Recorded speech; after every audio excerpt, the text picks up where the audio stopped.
முதல் வானவில்லை பார்த்தவர் யார் தெரியுமா? அவரின் பெயர் நோவா.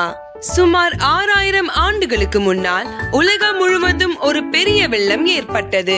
மனிதன் தீமைக்கே மாறியிருந்த அந்த காலத்தில் நோவாவுக்கு ஒரு வெளிப்பாடு வந்தது. உலகம் அழிய போகிறது என்று அவர் 120 வருடங்கள் எச்சரித்தார். ஆனால் யாரும் செவி கொடுக்கவில்லை. அவர் ஒரு பெரிய மரக்கப்பலை கட்டினார். அந்த கப்பல் சுமார் 137 மீட்டர் நீளமும் 23 மீட்டர் அகலமும் 13.5 மீட்டர் உயரமும் இருந்தது. அதில் 3 தளங்களாக இருந்தன. இன்றைய ஒரு சிறிய க்ரூஸ் ஷிப்புக்கு இணையானது.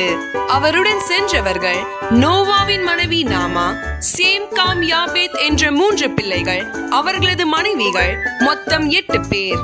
மேலும் ஒவ்வொரு விலங்குகளின் ஜோடிகளையும் எடுத்து செல்லும் பணியும் இருந்தது.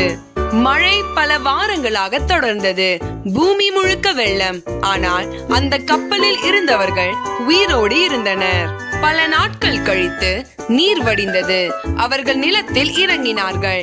அந்த நேரத்தில் வானத்தில் ஒரு வித்தியாசமான காட்சி. அதுதான் வானவில். அவர்கள் முதன்முறையாக பார்த்தது. இது நடந்ததாக கருதப்படும் இடம் மவுண்ட் அரராத், துருக்கியின் கிழக்கு பகுதியில். இன்று வரை நோவாவின் கப்பலில் தடயங்கள் அங்கே காணப்படுகிறது.